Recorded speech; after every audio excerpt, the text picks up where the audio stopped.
Welcome back. You're listening and watching to Newday Saturday edition, and we will be going to look at our first topic. But before then, I'll introduce my panelists in the studio at the moment. We have Mr. Bobby Banson. He is a private legal practitioner. He is the first of the 4 panelists to show up in the studio. So, good morning, Bobby, and welcome. Good morning. The other 3 are on their way, so we will start. But when they come in, we'll do the needful to introduce them. Sure. The early bird catches the worm, they say. Great. But we'll start off with the Metro Mass Transit development, or the story, where we are being told that following some allegations made by a security coordinator of the company, the board has decided to send the managing director and his personal assistant on leave. They've been suspended to enable them commence investigations into the matter. We have a story on that. We'll take a listen to that, and then I come to Bobby here. The board of Metro Mass Transit Limited on Wednesday, April 18, suspended the company's managing director and his personal assistant over alleged procurement breaches and corruption. A source at Metro Mass told TV3 News that the managing director and one Dr. Amwakunto, an MPP stalwart, attempted bribing the company's security coordinator, Lawal, with 40,000 Ghana cedis after he confronted them with evidence over financial malpractices. Amwakunto is not an employee of MMT, but the source indicated the MD only sought his advice as a friend over the role of the company security coordinator, Lawal. When the news team visited the company's head office at Kaneshi Thursday morning, the security coordinator was yet to report to work. Full-scale investigation into the allegations will commence after a committee has been composed on Monday. Members of the yet-to-be-established probe committee would be drawn from the police service, a procurement expert, Labour Commission, Metro Mass Board and Ministry of Transport. The Communications Directorate has been urged not to engage the media. Yeah, so that was the story in respect of the Metro Mass Transit allegations in respect of the MD there for some alleged acts of corruption and procurement malpractices. Bobby, what do you make of the story? It's a development story. A lot of questions in there, if you ask me, to be answered, but it seems quite intriguing what we're hearing coming out of that. It's very interesting. The private security or the security coordinator at the MMT planting devices in the office of the MD. I don't think he just went there fishing. He had, I'm sure, had evidence that some things were going on, and he wanted tangible evidence. That is why he went there to plant whatever he planted. It's interesting how the whole thing has turned up. I heard the very honorable and respected Amwakunto on one of your sister media houses saying his take on the issue. For me, there have been alleged breach of the procurement law that comes with criminal, offense. It's a criminal offense. Right. I'm told that they have petitioned the Special Prosecutor's Office. I hope that it doesn't end with mere suspension, because a lot of monies will go down. And I must commend the president for his swift, is it the president? This is the board, they say. Well, at the end of the day, I don't think the decision was taken without the knowledge of the presidency. I doubt. And so that they have taken the necessary steps to at least ask him to step aside. The same thing happened after the Commonwealth Games suspensions, saga. It's a good sign. I hope that it doesn't end with mere suspensions and at the end of the day, the docket will be closed. If people have indeed committed crimes, it should be investigated. Right. It doesn't matter whether you're MPP or you're NDC, it should be investigated. And we must as well commend whoever the security coordinator is. Even though some may not be very comfortable with the way he went about it, at the end of the day, he's been bold enough to say that, listen, A, B, C, D is happening. We need to solve it. The fact that he was offered money, I've heard the MD trying to justify it by saying, no, they just wanted to lead him on and everything. But what if he had given them the evidence? Would the story have come up? Would they have killed it? Would they have buried it? And I heard he was asking for 1 million or so, and they offered 40,000. That is how come it was leaked. So what if they had reached an agreement? The question is, would they have paid the money, taken the evidence, and the story would have died? But can't we use that same questioning there in respect of the security coordinator here to say that, yes, you are seeking to disclose or put out there certain wrongdoing, but you yourself are caught up in the wrongdoing yourself.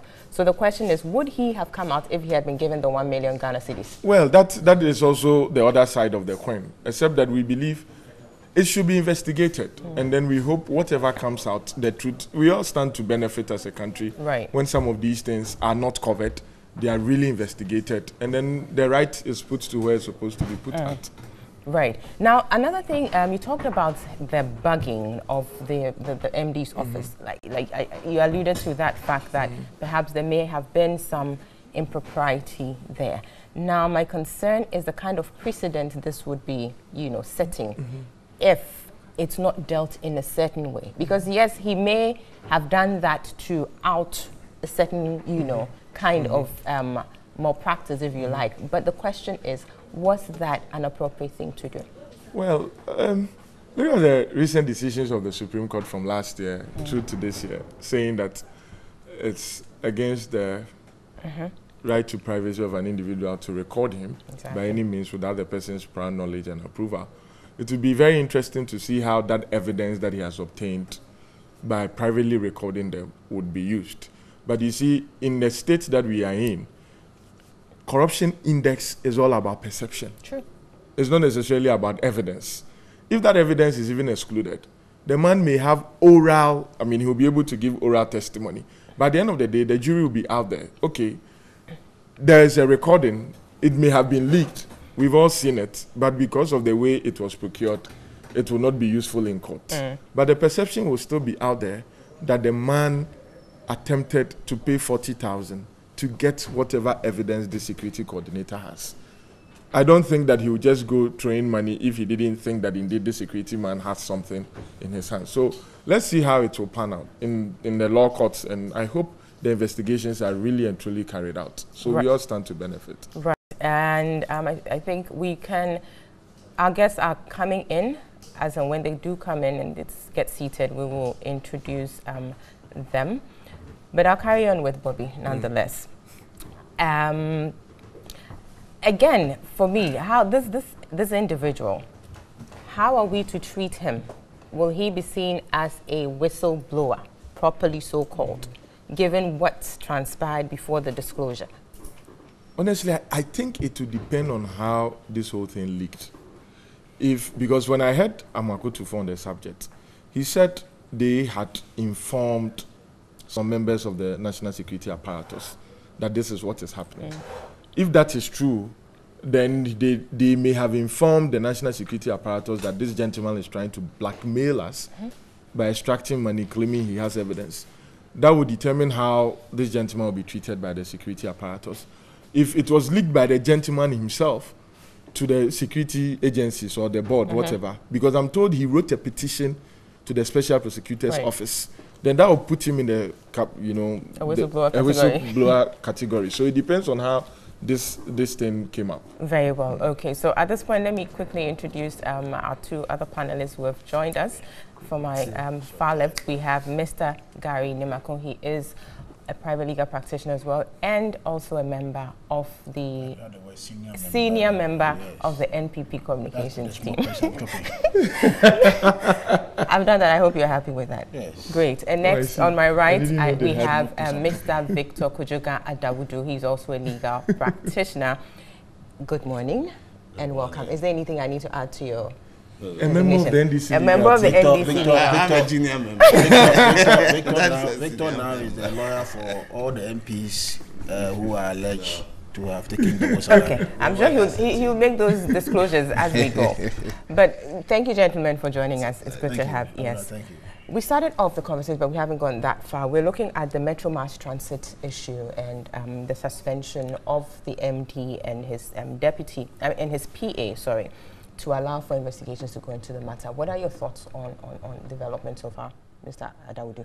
Was he asked to proceed on leave or suspended? But the word out there is that he's been suspended. Because we've seen a new lexicon in our political discourse where people do things. They are not to step aside, but they are suspended. I don't know that. That's why I just wanted to clarify that lexicon. But then let me. What is the difference between suspension and stepping aside?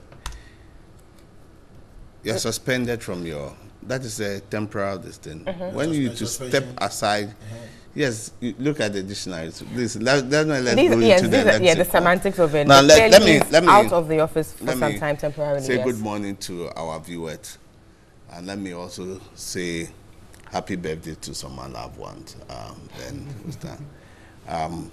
Mrs. Priscilla Ahin Koranchi, the former MC of Cape Coast. Happy birthday, and my sister-in-law, Moko Abisiam in the US. I wish them all the best of the day. They should enjoy. Then, my another sister from another mother, Mrs. Filipina Atachian. Okay. Honorable Atachian's wife. Yeah. Happy She's birthday a very as well. good sister of mine. Yeah, I think that we have been campaigning, or the MPP campaign, this government campaign, on the altar of, or crusade of, making sure that there will be no corruption. There should be nothing stinky within public service. And if we have seen the Metro Mass, what is going on now, I think it's a step in the right direction. That these are people who believed that there should be nothing. And I believe it's, as a society, we also believe that public office should not be used for self-aggrandizement or to amass wealth. It have to go to public service to serve the people or give back to society what society has given to you. So for me, it's a good thing. I only have the hope that whilst they are suspended and they are being, or that they should step aside, any investigative report that would come, let's also test it in the law court. Okay. Send it to, if it cannot convict, give us reasons why you are not going to go to court. But where you would see that the police are doing investigation and they themselves comes out and they will issue a statement that police, we've not found anything. Or the presidency will issue a statement and say, these allegations, we've not found anything. It's like being a judge in your own cause. So, if you want, it the case that the police should find something and then charge the person and then put them before the court? but if they don't find anything, I think the duty. So they should at all costs find something. No. If they don't find, say we have not found anything. Right. A, B, C, D. If we put these facts together, we have not found anything. Right. They should be bold to tell us. Because for me, one of the things that I have always said the police misuse or officialdom would misuse is that they said they are doing investigation, you are hauled before the police for investigation. That becomes the end of the matter. They say report, and the whole thing fizzles. And you know, the politicians would like to use this every time. When you are doing something, even 4 years, they call you and say you're under investigation. When they know you have to travel, go somewhere, you cannot keep that albatross around people's neck. So it is good that investigation is to commence in this matter. What is found out, we are entitled as a public to know, because that's a public office. And I think it is time people should realize that no matter what they do, their stewardship will be subjected to accountability. Right. Also, if what is coming out, if the special, is it the special assistant or the special aid? The personal assistant. The personal assistant. You were asking a question to find out whether this will be under our laws when people are being recorded. Yes, let's see what pan out. The Supreme Court's decision that has said that if you tape. But it does not also take away where evidence is obtained, no matter the means, whether legal or illegal mode, by which evidence is obtained. So for us, it is relevant to the matter. It's admissible. It is admissible. So I think that all the things going on, the Office of Special Prosecutor should be taking note, so that at the end of the day, because Indeed, the president he's been petitioned. He's been petitioned. I'm sure he's going to have litany of petitions. Oh yes, he's inundated already. He'll be inundated. Yes. Yeah, but I know he's not the only one going away. It's an office. Sure. A lot of people, so that people in the past government, when they are being looked at, the present government will also see that we are not there to amass wealth. Anything we do, we will do. I think one of the things that would also help us is, how do we get information? Getting information and others. If we don't have access to public information and public document, then you'll be finding that people would always want to obtain evidence or tip people and others through unlawful means. Why? Because we've not been given access to public information. I think it's a good thing. Let's look at it. And also, will it be fair that the MD and his personal assistant, if they were not involved, or what they are saying is not the actual fact? I'm a lawyer. I wouldn't just hear what is in the media and jump to conclusion and be judgmental on them. If it is true that what they did is not also true, the public should be made to know. Now, on that tangent, I want to push a bit further. The board reacted to the story and then, you know, decided to suspend them. Question is, was that informed by the content of the audio recording? We don't know. We do know that there is supposed to be a certain audio recording. But whether or not the board took a listen to it or whatever it is, we don't know. So, I mean, it's clearly, there are a number of questions coming out from there then, that was it based on they listening to it and therefore maybe prima facie evidence being established, so let's now investigate further, or what? Because then again, earlier on I was saying that I'm worried about the precedent this kind of thing can set for us, so that at the least allegation, somebody is suspended. I think that would be a worrying scenario, or worrying situation. It will be a worrying development. Yes. Because I have been way back that, you know, we live in a society where people feel they can fabricate stories, make allegations. This was way back 2009, when Honorable Mohammed something was made a minister for, I think, foreign affairs. They say he was involved in something. And I was of the view that when people just make allegations, we don't have facts, you don't look at it. Then you said, let's suspend the person because allegation has been made. We will not be fair to our public officers. We will not. As you said, I believe that the people who sat on that board or sitting on that board would have been privy to some facts that may not have come to the public domain. And they would have been on the strength of the facts put before them. They would say, let him proceed on leave or step aside and let's look into the activities or what is being alleged. Right. But it's a dangerous precedent that every time there is an allegation, we don't look into it and we say, go on suspension. Because it becomes, in public service, normally it becomes very difficult for those people who has been suspended to be brought back to do their work. Because you are put in effect, when you bring him back and he's not cleared by the court, people would still have issues with it until he goes to court and be cleared, like we saw in the Dr. Anani's matter in Shraj. It was the court that cleared him, so he had to still come back. You know, but if you don't clear the person, investigative report, and it is not. Quickly, let me go to Gary. Or you have Anit quickly, then I go to that suspension thing. I believe that is why, from the beginning, Senior Dawudu was asking whether he's been asked to proceed on leave or he's been suspended. And I'm saying this particularly because there's a Supreme Court decision that states that suspension is a step in a disciplinary proceedings. And so you cannot, on the face of mere allegations, suspend. Because it is a disciplinary step.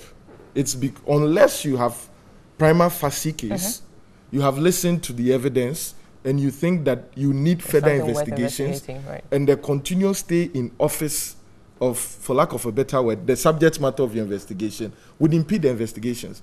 Other than that, I believe it's rather politically, politically, we say suspended, but I think the appropriate legal phrase should be, they can ask him to proceed on leave. And not use the word suspension, because you cannot be on suspension and still be entitled to all your benefits. It's a legal nuance, but it exists. So if you're on suspension, it's a disciplinary step. So you'll not be entitled. Maybe if you are paid 1 month salary, you'll be given half. But if you're asked to proceed on leave, you will not come to work, but you'll be entitled to all the benefits of your employment. Right. So it's something that we use for granted. Because it gives a certain impression again, because then, like you're saying, suspension being a step in a disciplinary proceedings could suggest then that, okay, then there may have been something there. Exactly. And when you're on suspension, you are not entitled to all your full rights of your employment. Right. So they may have asked him to proceed on leave. We don't know the terms yet, but if he's still receiving or he will receive the full rights of his employment, then it should have been that he's on leave. Then they are investigating. But once they use the word suspension, if 1 month he takes 5 cedis, they can decide to give him 2 cedis. 2 cedis, 50% or something. Okay, well, let me go to Gary quickly. Your perspectives on this, but more specifically is the fact that it's being reported that the MD confirmed that he attempted, or is it he paid 40,000 cedis in a bid to retrieve the evidence the gentleman said he had. Obviously not the best of decisions, is it? Abna, good morning to you. Good morning to my fellow panelists, and good morning to your cherished viewers. Let me start by saying that I think it's a bit refreshing that my brother Victor Adawudu, who now obviously, as I said, is an acclaimed lawyer for all, is now beginning to accept that the special prosecutor, which they really touted, that they don't find that office as a relevant office, now are holding this view that, the office now being inundated with now petitions. So it is very refreshing. The office has come into being. We might as well work with it. Well, they didn't want it. They said it was irrelevant office. But at least now that the office is now in full operation, they should work with the office to investigate all offenses, all allegations, so that at least we can put some sanity into our public service. So thank you very much, Mr. Victor Kojoga Adawudu. I think I don't send the wrong impression. We've had a position on Office of Special Prosecution as a party. We have and it was fraught with legal issues, and still fraught with legal issues, which will be determined. And those were your concerns? Yes, those were the concerns. In principle, Article 88, and now there's even the Martinamidu in court, Victor, the age of 66. Victor, let us not deviate the point. But the point we made that you brought we never decided to take away the power of the AG to prosecute. I think that conversation moved on. But let me clear the air so that it doesn't confuse our listeners. What we did was simply to see some powers of the AG to the office to prosecute special offenses, procurement irregularities and other things. So Gary, can we move on? And corruption-related offenses. Okay. So that one is a very clear position now. Now, also number 2, on the issue of this so-called, you said, new lexicon about suspensions. Everybody who has been made to go on suspension, there's a report about the person. And that report is a committee to deal with the report, and then they take the position that, look, in view of this report and allegation about you, we hold the view that, look, we are suspended. Let's investigate the matter. Let's go into it. If we find out that you are liable, the sanction will apply. If you are not liable, then obviously you'll be recalled back. I'm not sure that the suspension merely means termination of appointment. Of course, it definitely. Or it simply means that you won't come back. That is not the way to go. I think we're trying to, distinguish between the two, because you raise it's a legitimate concern. And as Bobby came in with his interjection, suspension connotes a certain process that has been taken. It has its consequences. So it's important that we get to know what the situation is, so that in analyzing situations or the matter, you know exactly what is happening. So I think it was a legitimate thing. That's why I'm making the point that all the people who have been made to go on suspension, national. But in this case, has there been a report? Which one? Going by what you're saying, this Metro Mass, which led to the suspension. Well, that matter, what I'm aware is that there is a petition before special prosecutor, and I'm also informed that the gentleman apparently was trying to extort money from the director, and then I'm also told that Dr. Makutufo used his good offices to also try to record the gentleman, take pictures of the gentleman to see the proof of evidence of him extorting the money, you know, from the MD. Or that's what I'm told. I don't have the full brief as to what really are the contents of the tape, what really transpired. Is, you know, because sometimes tapes, as it is, it can be doctored, it can be correct. There are a lot of things that come into a tape these days. Tape matters. I mean, look, if you just get up and then somebody says, I'm going to record your husband or your wife or your girlfriend or whatever it is, and you proceed on the tape, you make a fool of yourself. People can sit in their offices and do all sorts of things with tapes. So it is too early at this stage for us to, you know, conclude that even based on a certain tape or allegation of a certain tape, we can say, well, the contents are truthful. We must take our time to verify whatever are on the tape, to come to a conclusion whether or not this particular tape and the allegation you are making are actually factual or a mere figment of an imagination or a mere concoction of whatever it is. Because sometimes... Am I hearing you say then that the suspension was perhaps premature?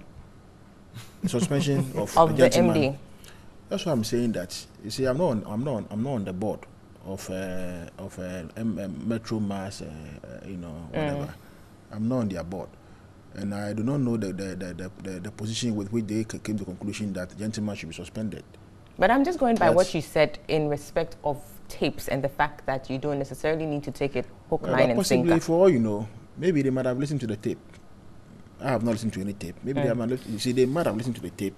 Because I've heard Dr. Maputo also saying that the suspension is premature, based on the facts that he has.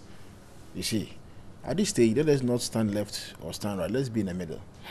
Because but the boy has definitely is not in the middle. Yeah, no, you have to be in the middle in the sense that what Doc is saying is that the suspension, in his view, is not fair. Suspension, but based on the facts that he has, I think he is privy to a lot of things on this particular matter, because you realize that he was more or less made the center of this whole controversy. You know, and then he says the gentleman was trying to extort money. And they gave the first 20,000 Ghana cedis, and then said, you go and bring the tape, and then come and take the second 20,000 Ghana cedis. That's what I heard him say. You understand? So the gentleman has taken part in it. He took 20,000 Ghana cedis, and then they said, you go and bring the tape for them to listen to the contents of the tape. When he came, according to what the doc was saying, is that when the gentleman came, then they said, bring the tape. And he said, oh, his people are saying that he should bring the half or the balance of it before they can release the tape. They said no. You see, and the first 20,000, as he was taking the money, they took a pictorial evidence of him taking the money to prove that the guy was trying to extort money from them. And as we speak, the guy never brought them the tape. But he took the 20,000. The first 20,000. You see, so as I'm saying, you see, in the crime, we must look at the actus reus and the mens rea, the criminal intent to commit a crime. You see, and the offense itself. So, at this stage, let's stand in the middle and then give ourselves some space to look into the full matter. Possibly, the guy could be right. Possibly, he's trying to extort money. You see, but obviously, if you now... it's early days yet, but we're just looking at how things have been done and trying to analyze within that context. We don't have the full facts, as it were, but there's certain things that we can comment on, and that's what we're trying to do here. If you're done, I could move on, but if not, can you wrap up? I think that at this stage, to me, it's too early in the days yet. Let's go by what my brother said, Victor, in a very honest man. And he said that it's too early in the day. Let us not conclude the matter, and then, you know, let's wait to see the outcome of how the investigation will go, and then see whether or not this gentleman was a whistleblower, so to speak, or he just trying to extort money from the Metro Mass Transit bus. Yes, I just wanted to clarify some clarification, since he's a senior member of the MPP. Is Amakutufo the board chair? of No, he's Metro not. Mass. No, He's not. Yes. He's not a member of the board. He has nothing to do with Yes, He yes. said he has nothing to do with With the, so, But don't forget that in the region, Makotufo is a council member, council of elders. no. So he he's seen consulted- as very no, he's senior, seen as an very influential senior, person. very Should be Somebody able to- can. in the Ashanti region. Yes. Yes. So, Yeah. if the gentleman really has that respect and say that this man has some influence that can be brought bare on them, and he's gone to him to tell him that this is what I know it's going on, and at the end of the day, you say, "Well, bring the tape," and I'm giving you this in lieu of that tape. Could that be said it's an extortion? No. Let's you see, what I just want to say is that what you are saying is that it's based on what Amakutufo knows about this matter. And I'm saying that the people who sat, or the board, would also have some information. It is based on the information they have that they have suspended the MD and his assistant. So Dr. Makufutufo would have a different, maybe the fact presented to him might not be the same fact that has been presented to the board. And the board, in its own wisdom, says that let us suspend him. And Makufutufo is of the view that the facts available to me, he should not have been suspended. And I have said, I believe this is a developing story. Let's wait and have all the facts together so that we don't take and say, pit the board against that of Dr. Amakutufo and say that they're saying they're on different tangents. That's all I'm saying. Very well. Gary, if you could finish with the comment that you have made, I think we'll leave it at that. Very well. I And agree with I raised a question earlier with Bobby. The two of you were not here, but I don't know if you were listening. But I was asking about the status of this person. How do we treat him as a whistleblower, given what we know currently? Because it seems to me that because he didn't get his 1 million, he's now seeking to out them. And that wouldn't be acting in bad faith. That wouldn't be acting in good faith. I don't see him. If he's bold, he has the courage and says that I have a tape with you. We'll have some discussion and I'm going to report you or complain that these are the infractions or these are the wrong things that you have done. I won't say criminal things for now because you cannot say somebody is he's innocent until a court. So if he's had some dealings with the people and these are infractions on the procurement law. These are things you have done wrong. If it comes out, you know this will constitute into a criminal investigation. So I'm going to expose you. If he has that courage and came out, I don't think he'll be able to go under the whistleblower act and say that I know this. Because there's a process by which you also have to go under that act as a whistleblower. So far as he's come out and to me, he's a complainer in this matter. Okay. And I'm sure, as he said, that petition has been made to the officers. He's a complainant in that matter. So we'll wait to see how it pans out. We need to move on to SNET quickly. Does the Whistleblowers Act permit persons to demand ransom prior to delivering their information? Yeah, well, I think it depends on... You see, let me make my point. You see, because if you're a whistleblower, so to speak, why was he demanding payment in lieu of delivering whatever information that he has, if indeed it's true? That's why I was raising the issue about good faith and bad faith here, because, I mean, if you're disclosing propriety, according to the Act, the disclosure should be done in good faith. So the question is, did he do this in good faith? That is so. So if you were demanding ransom, okay, that point is made. Let's listen to Bobby and then we move on to SNET, please. I think we've exhausted this. Seriously. I think that he can easily say that, listen, I wanted the payment as further evidence that these people knew that he can use that as a defense. I'm not holding beef for him. Right. Because we've had instances where people were approached, they collected whatever was offered to them, and then they came out to the media to say, you came to me, wanted me to do ABC, and as further evidence, you brought me a Pajaro in support of it. So it depends on how the person wants to. Very well. But clearly, there are more questions to be answered here than we already have. So. You know, the police investigation, they will entrap you. They set a trap. They will feign as if they've been part of it. That's the police. And they will use it. No, but that's the police. Anybody, when you even You know, individuals have a power of arrest. So when I feel something wrong is going on and I entrap you, you see, that's where I said the evidence decree, although Supreme Court has said something, it has not expunged that section of the law. That so far as it is relevant to the matter, it will be used. So that is where maybe the defense will also say that he came to extort money. He will also say that I entrapped you too. Yeah.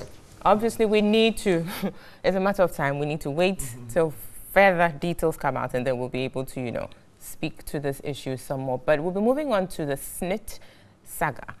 And for that, we have a story. Let's listen to that, and then I come back to the panel for their perspectives on that. The news conference was to officially take delivery of the report conducted by the PricewaterhouseCoopers on the purchase of the IT software. It was to cover a period of 3 years. The team which conducted the review of SNIT also focused on the reasons for purchasing an IT software. Some of the findings suggested that the $72 million used to purchase the IT software was overbloated. It indicated that the amount should have rather been less than $4 million.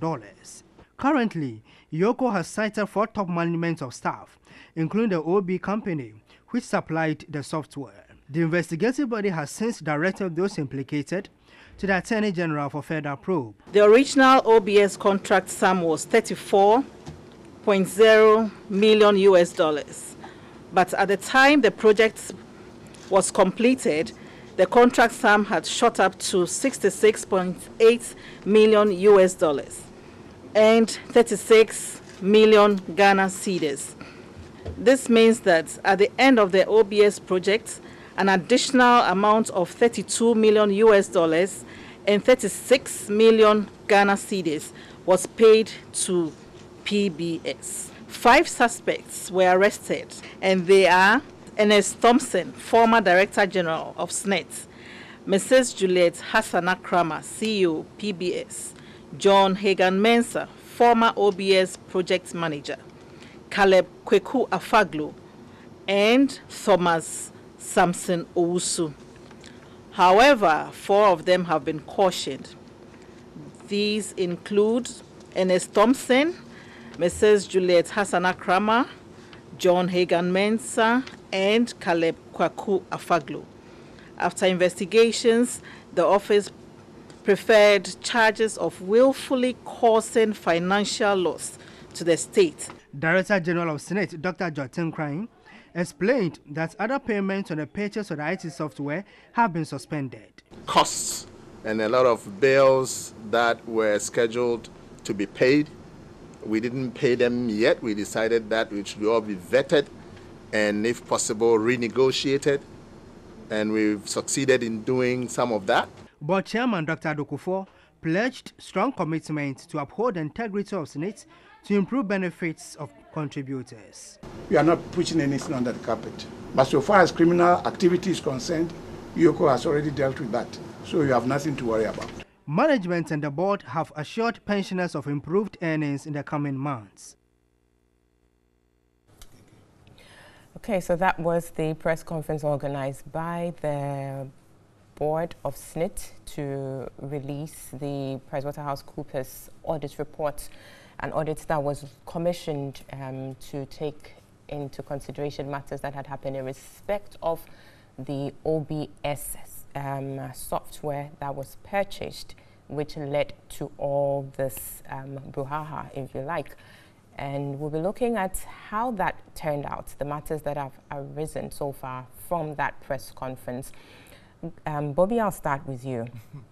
That, I mean, some have described that as a bit complicated, if you like, or just plain strange what happened with the PwC report being launched there and the kind of things that were said in there, because we hear of things about people being arrested, people being charged. I think there's some confusion out. It's not complicated. One of our problems is that we don't see the thing as it is. It's very, very bizarre. That is the truth. And to think that it came from persons of that caliber against persons of that caliber is what makes it very worse. And Senior Daudu is here. He said he the people have come to say they were invited in October by Yoko that we are investigating something. What do you have to say? They went to write their report. And then you organize a press conference to receive a report of not a state institution. PricewaterhouseCoopers, do they have prosecuting powers? It's a private entity who have been appointed by SNIT. Their terms of reference was given by SNIT. We have not subjected their report to legal scrutiny, i.e. Attorney General's Department. Or you think anybody can carry PricewaterhouseCoopers report and take it to court and form the basis of a criminal complaint or criminal summons? No, it's shambolic. That press conference for me was shambolic. If indeed Dr.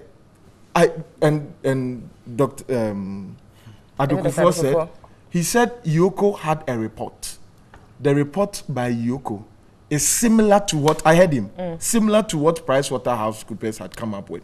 So, and if the Yoko report was presented before PricewaterhouseCoopers, who commissioned PricewaterhouseCoopers?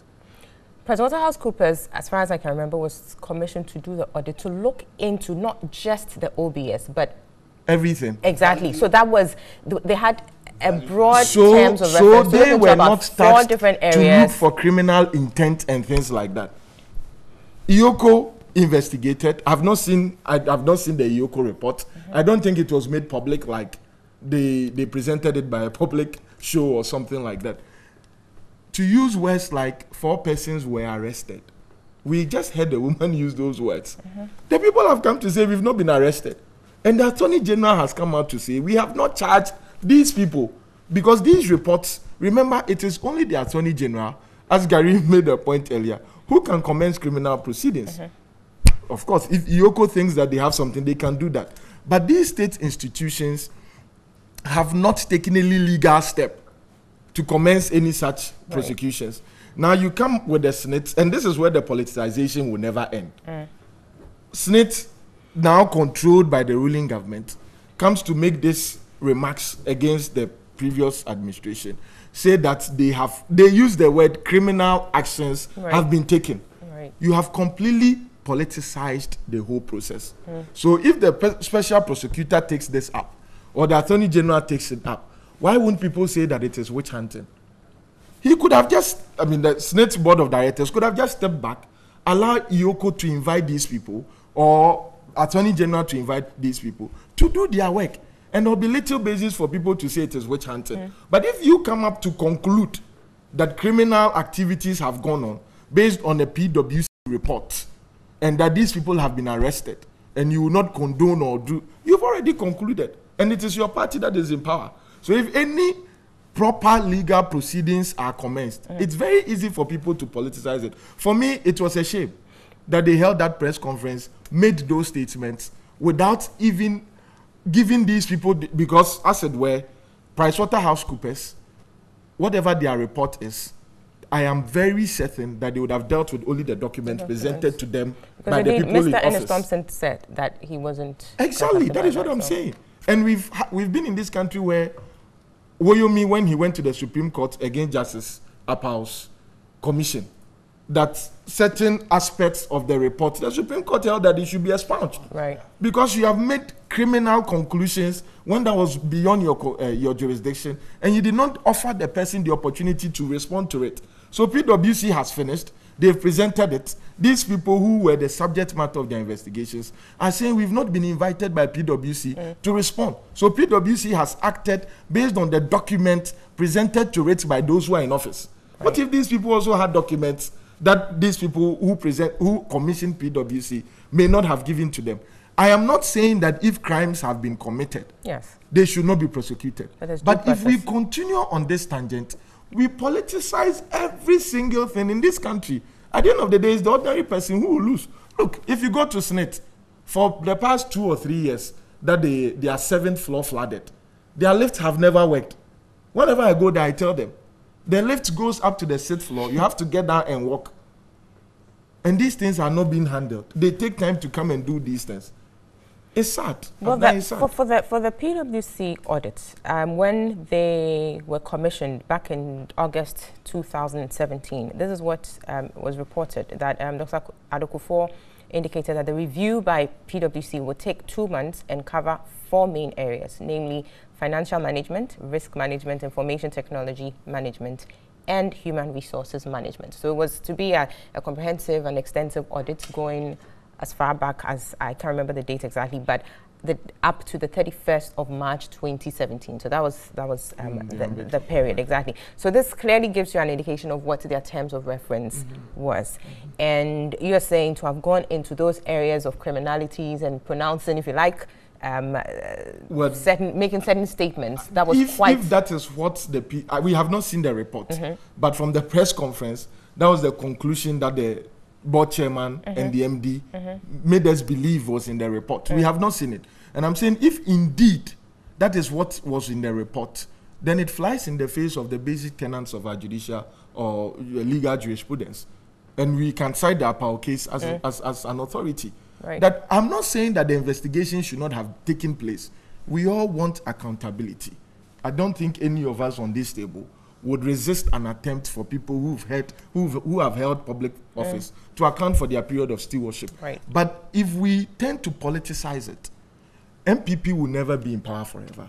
NDC will never be in power forever. It means it to be a football game. Exactly. This one comes, and by all means, you must find fault with what somebody else has done. Right. And that is a problem for me. We continue to go back and forth because of some of these approaches. If they had not made a public show of it, I had no problem. With those pronouncements coming along with it, perhaps. Gary, quickly, what do you make of what Bobby is saying?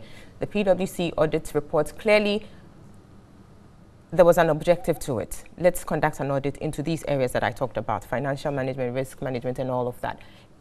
The report is out. Then there's a press conference, and at this press conference, we hear certain statements which, according to some people, are perhaps prejudicial and unfounded, given the scope that PwC had to do this audit. Abner, you see, let me just proceed on some information which I just have. I will not... information that we also have, or is just... as we sit, as we sit here, we get information, and sometimes at certain places we also get information which are quite privileged information, but sometimes you cannot disclose all. But what I'm told is that the arrest that is being referred to was the arrest that was done at the time when Yoko picked them up. You see, the arrest. Were they invited or they were picked up? No, they were not. No, they were. Listen. Let him make a submission. The arrest that they are referring to, I think that it's a wrong terminology. The way exactly, and I think that is another thing. The arrest they were referring to is the arrest that took place at the time when Yoko, when I say picked up, I didn't say they were abandoned in their houses. Okay. They were invited there. So they were invited, not arrested. When the time you say an arrest, at least we are all lawyers. You ought to know that once your freedom is curtailed, you have been arrested. If, for instance, you are even in an open space, and then you want to move, and they say you cannot move, it's an arrest. But you're using it technically, and you should give it that kind of interpretation. So that perhaps we need to accept that it was used wrongly. Yes, in respect of. He has said yes. In respect of. So let the record in respect of the manner that it was used at the press conference, it gives an impression that maybe now they have been arrested. That's the impression I had from the press conference.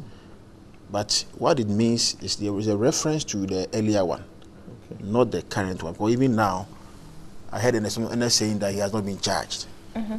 See, and I heard has actually confirmed. And I heard it's even his lawyers, write a very long letter, giving to the press that he's not been charged. They will take anybody who says he's been charged to court and all that. You see, possibly maybe certain things didn't go right the way. You see, when people, and I've always said, people should leave legal matters for the lawyers to deal with. You see, sometimes when you try to I think that would be a headline. Take charge of work meant for lawyers. If you are not careful, you may go certain hurdles which obviously may not be your area. But you see, that's what I'm saying, that the arrest being referred in the press conference obviously is not the arrest, so to speak, as it's meant to be. Because as it stands now, it was an invitation. Now, if it's about the charges too, we are told that they have not also been charged now. I think that for the what do you call it, the audit report, the information I have is that it was Yoko that commissioned the report to be conducted by PwC. By PwC. Okay. You know, so Yoko is the one that gave them the money to go into all those things to really find out value for audit and all manner of things. I thought that was Smith. Because well, that is information I have been that given. makes it worse. If Yoko commissions you, why do you present the report to Smith? Yoko. Well, I'm still here with Keke, you know. So the bottom line is that for me, I think that you know, sometimes let us not prejudge matters. Let's not prejudge matters, because anybody could be right, anybody could be wrong. The bottom line is that Gary, that's a most evasive statement. We are aware. Listen, we are aware. Oh, Abna. Because you see, well, let me don't truncate my thoughts. Already this morning I told you I was very tired, but I was being held here. So let me make my point and go. This is you see, Gary in his own element cannot really defend allow Gary, you see, you see, him and I were mates. You see, the bottom line is that as it stands now, let's leave matters to work, because we are aware that certain things went on at SNIT that the reports are saying that they were not done right. We are all aware. In fact, somebody we were told was even having a PhD. It turned out they didn't have any PhD. They say, you know, the system ought to have cost a certain amount. They said the price was ballooned and all that. But that's why we are concerned that indeed certain allegations have been made, which people genuinely we are concerned about. But in trying to deal with that, there's supposed to be due process, follow, you know, certain laid down principles and regulations and everything. But when that seems to be lacking, then it raises issues. It clouds the intentions or the objectives of the whole process, which for me is, you know, very worrying. Because now that this PwC report already is being subjected to, you know, a whole lot of, if you like, credibility issues, what are we to make of it? Because at the end of the day, we are trying to solve a problem. Well, the Attorney General Office will study the report, and I think they'll come out with their position, whether to charge or not to charge. So at this stage, this one is a matter that we have to also wait to abide by what the AG's office will do. But whilst we are waiting, we are also talking. And I believe that Victor will agree with me on this point as well, that we have to await for the AG's office to study the report and then decide whether there's any criminality, whether to charge or not to charge. My brother, is that not the case? I find Gary interesting. You're preempting what he's going to say. You're trying to couch something for him to say. Yes, Victor. Is the company secretary, is she a lawyer? I don't know that. I don't have any information to that effect. If she's not a lawyer, right, I will forgive her. Because she doesn't understand the process of criminal investigation. But she was reading a report that had been prepared, not by her. Yes, that's what I'm saying. If she's not a lawyer, if she's a lawyer, she's exposed her ignorance, that she has no knowledge of criminal investigation and the proceedings. She has no knowledge. And even she's not a lawyer, she should have consulted their general counsel. SNIT has a general counsel, a lawyer, director of legal. And he used to be Mr. Haibu. Yes. He was in the shot. Yes. And he is the general manager now. Are you getting it? What would be the intent that the report, the value for audit report that they are referring to, that was referred to PwC, this was a decision taken by the previous board in November 2016. For the audit to be done. For audit to be done. It was when we lost power. Then the new board had to take over and ask that that audit should be done. So it is not like Iyoko commissioned PwC. That information maybe he's getting. I don't think it is true. Clearly, how? I mean, do you submit a report to an entity that didn't commission you to? I mean, it's just not. Yeah. feasible now, or practical. You see, the Yoko, you know, the report that PwC, I had the benefit of the executive summary that the board chairman gave out to the media. I read some. There is nowhere in that report individuals have been mentioned in that report that this person should be charged, is indicted here and there. There's nothing in that. That's the executive summary. Maybe the executive summary. I'll get the whole report because now it's been made public. So if it's public, it's within public domain, and we will get that report. Now you see the Yoko processes. Yoko, look at their act, and I've always said, what the law mandates Yoko to do, they don't do it. Why? Oh wait. Oh, KKM is my friend. What did they do? The director. I've always said this, and I said, I'm sure one day we need to test it in the court law, in the court. Which one are they doing? You see, that they don't do? Which one? What it says in their law is that if the executive secretary wants an information, right, they can invite you to assist them with that information or document.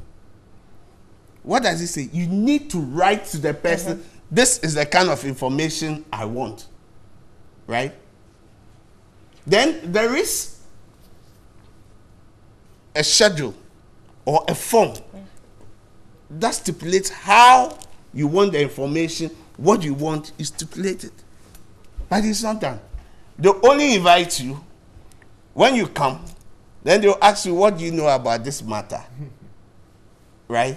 What do you know about this matter? Tell us. I've been fighting with them way back, not that in the MPP, way back when the Lamotte from NDC. You see, it gives you so that you will know the kind of information that the executive secretary wants and you give. Now they'll start fishing. So what is your daily work? What do you do? Describe all this, your duties. What do you know about this? But are you saying that when a person is invited, I mean, they can't take them through those kinds of questioning? You say you want, if you want information from me, tell me the kind of information that I give it to you. You don't just can't say sit down then you start interrogating me. But as a security agency, they have their you have a right of gathering information. Wait, I'm coming. If you are being investigated, yes. If you are being investigated, that is why they will tell you that you have a right to keep quiet. Right? You have a right to say something, but anything you say will be used against you in court. And it also says that you have a right to consult a lawyer of your choice. Are you getting it? So you go, they ask you, what do you know? Then they ask you that, give us a statement to the discussion after we've everything had. is done, yeah. After, so you give that statement. Some they'll say, oh, okay, we are okay with the statement. In other veins, they will tell you that, okay, now you have to be, we are investigating for you, or so you have to post a bail. Surety. So you've been arrested, right?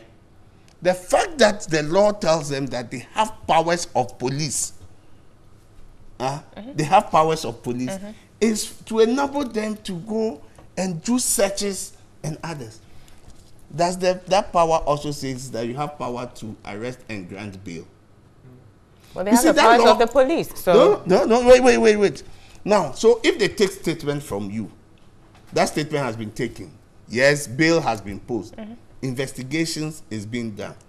How do somebody now comes and says that people have been arrested, they have been charged? That's why I said, if that lady is a lawyer, right, then she has no clue as to investigation and criminal.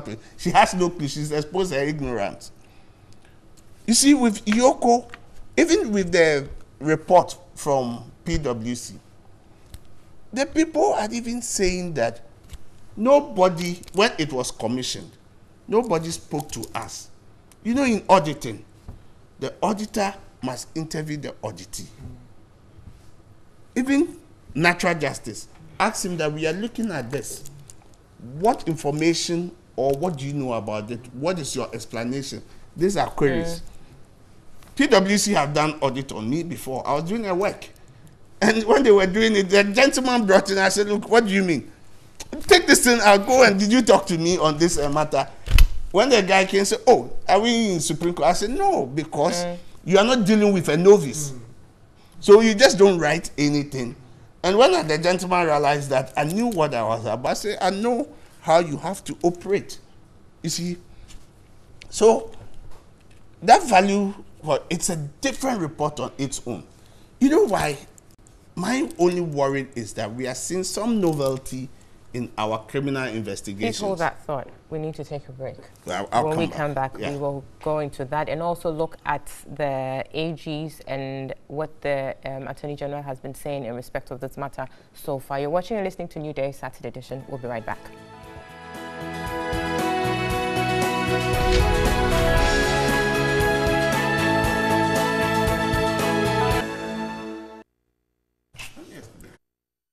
Welcome back. You're watching and listening to Newday Saturday edition. Just before the break, we were looking at the SNIT OBS saga and the PwC report that was released at a press conference organized by SNIT earlier on in the week. Mr. Kojoga Adawudu was making his submission, and I'll give him the opportunity to conclude on that and then quickly go to Gary and Bobby for their concluding remarks on this, and then we move on to look at the double salary saga. So yes, Mr. Adawudu, quickly. So now when Yoko invites you for that information, you go, they interrogate you.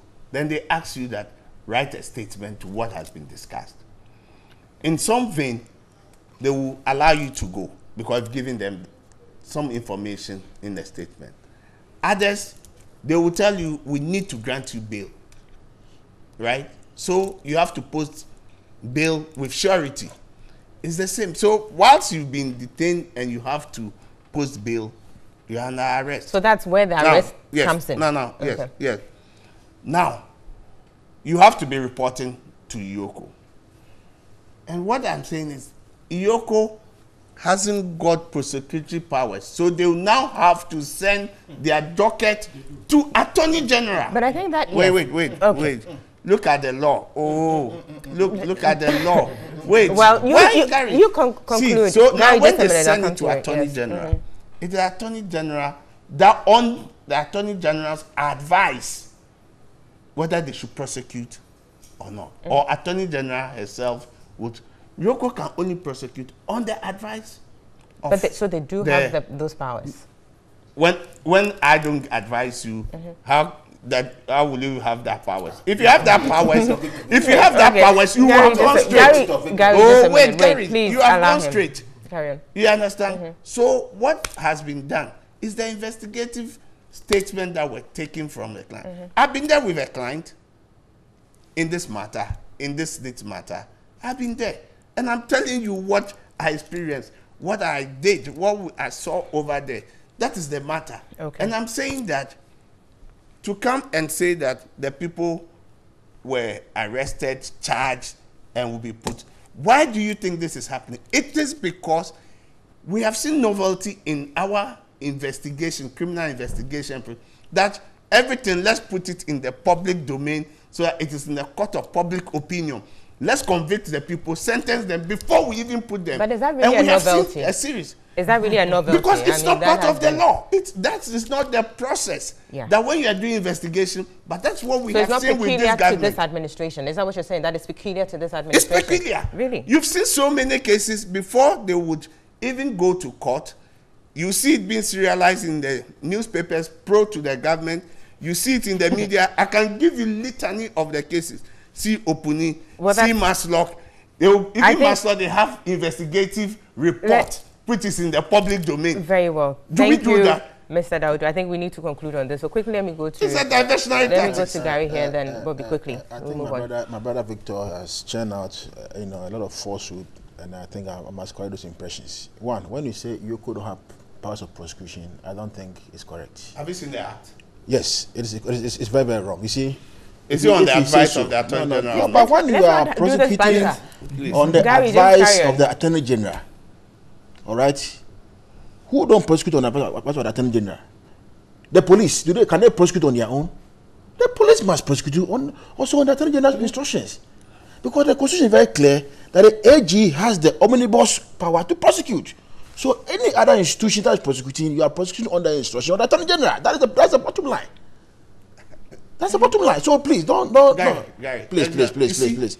It is different on somebody's advice than the person having that same power. But and say that that's all I'm saying. I think when you say Yoko don't have powers of prosecution, no, Mr. Dawodu, to categorically also say that Yoko doesn't have, I think it's not entirely accurate, because like Gary is saying, the police would also prosecute on the authority of the AGs. Similarly, Yoko can do that. So to say that they don't have it, I think it's quite. It's wrong. A certain perception it's legally wrong. Yes. It's wrong.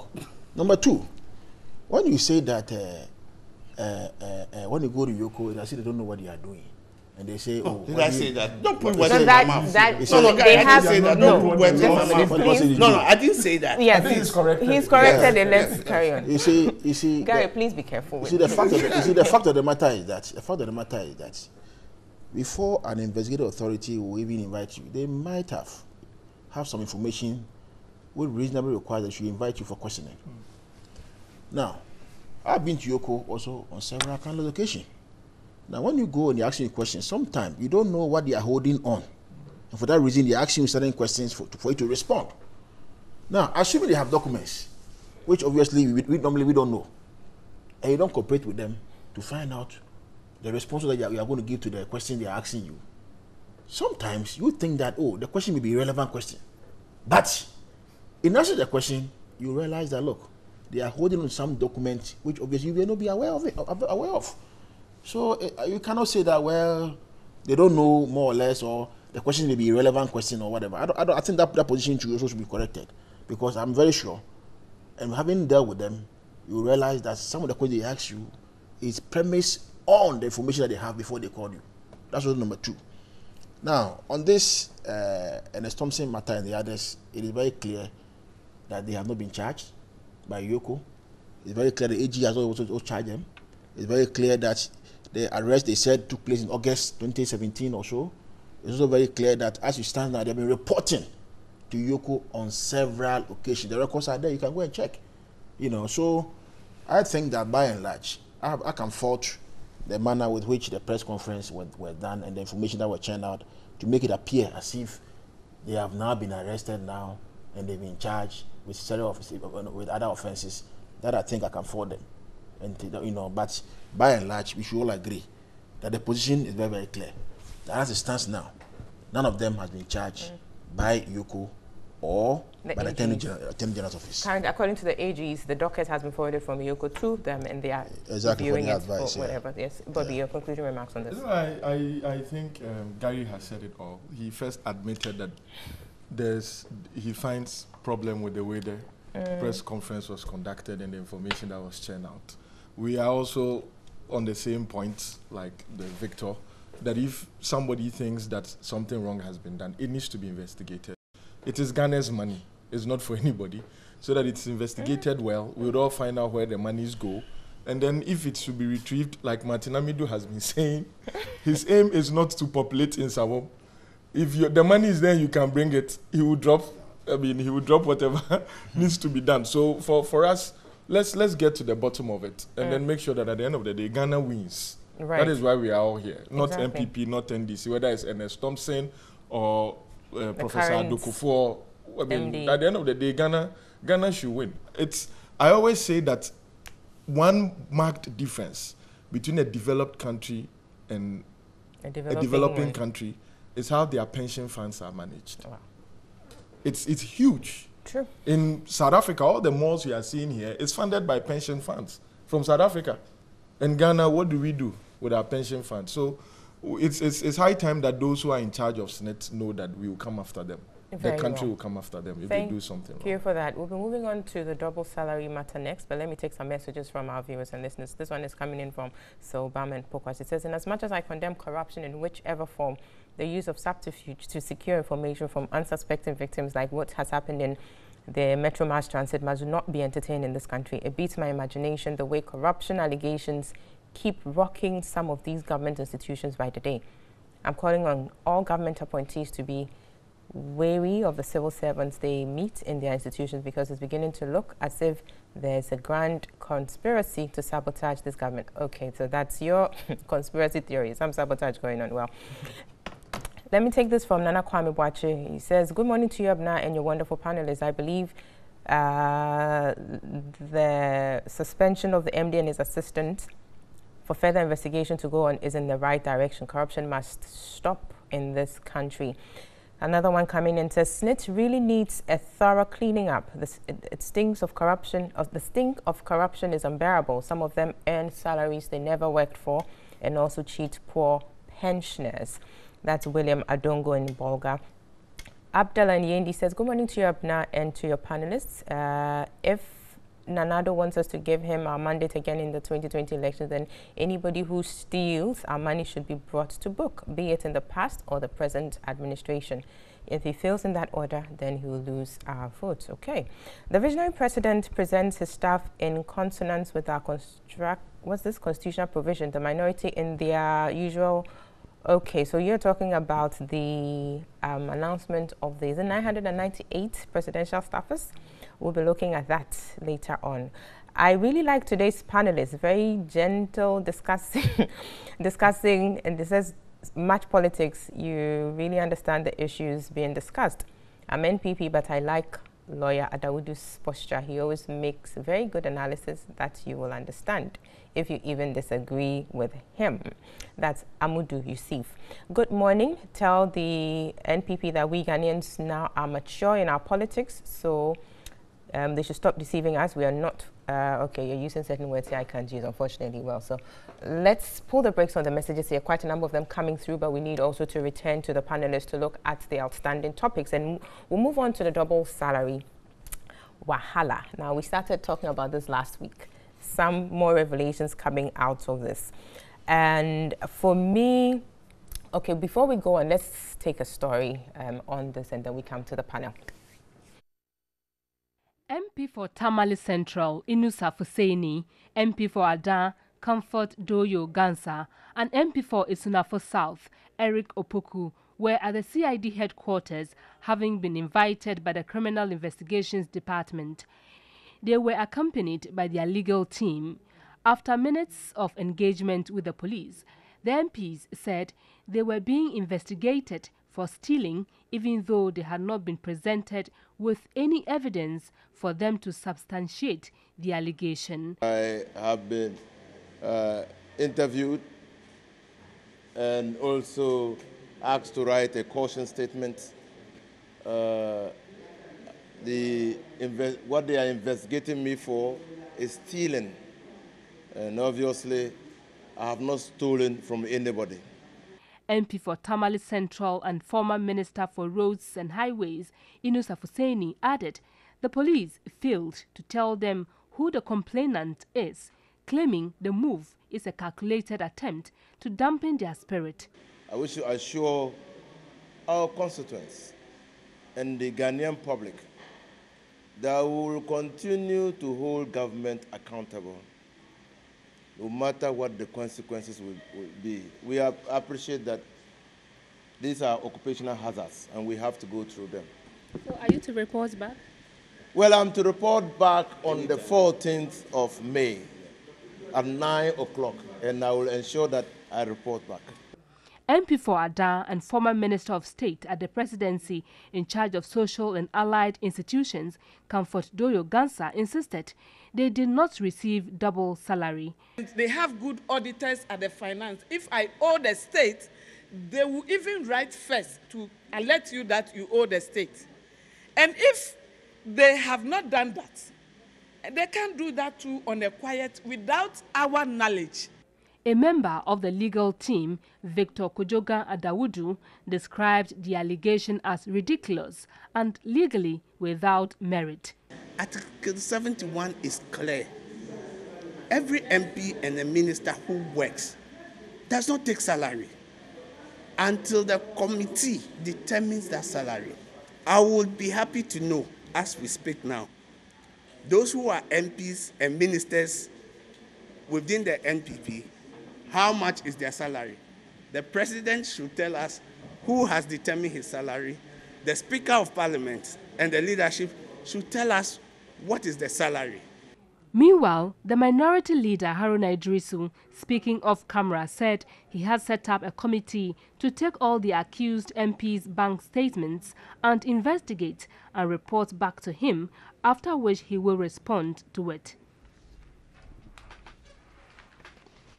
Okay, so that was the story in respect of the double salary payments. And we have Mr. Kojoga Dawudu here. He's lawyer for some of the persons involved. Given the circumstance, would you want to speak on this? Because I know you may have some. I'll just say, I don't think I'll go into it. It will be as if so that I only say, this is the matter we are being investigated on. We are cooperating with the police. We've been to the police. We have made statement to them that we are not thieves. We've not stolen. All that involves is that we worked as parliamentarians. We were remunerated for that. We work as ministers of state. We were remunerated. At the end of the day, it was the duty of Controller, Accountant General, the Auditor General, and Ministry of Finance with Parliament, the Financial Directorate of Parliament, to reconcile all this. When they reconcile and deduct all that we owe the state, they pay us our arrears. That is the position of us, and we are denied that we've never taken any double salary. The fact that you may see it coming from two different sources, that is, as a Minister of State being paid at the Office of Government Machinery and being paid by parliamentary service also, these two, when put together, that forms part of our salary until our salary is determined. Okay. Very well. We respect that. So clearly, Gary, you're so excited. Well, you think you're going to have a field day here, but my brother has already made a full comment. He's just stated their position, which is fine. But you see, where he ends is where I'd want us to start off with regard to the two of you, which is the system as it is. Because I've seen extracts of an interview by the head of payroll at the Controller and Accountant General's Department, and I think I've highlighted it here. Mrs. Elizabeth Osei, she says that, and again, she came out because the people involved are putting it on institutional failings. So she comes out and says that the Controller and Accountant General's Department cannot take responsibility for the double salary saga. And that she explains that there's a separate payroll for MPs and ministers. MPs are paid in Parliament and ministers are paid by her department. She goes on to say that in the case of a minister MP, i.e. an MP who doubles as a minister, the appointee has the option of choosing one outfit from which he or she will draw salary. If that person chooses to draw a minister's salary, he or she provides the account details to the Accountant General's Department for payment into the account, and vice versa. So if you choose to draw from Parliament, you give your details to the Parliamentary Service and then you take your salary from there. Then she goes on to say that it cannot be the case that her outfit, which is the Controller and Accountant General, will pay a minister and an MP at the same time.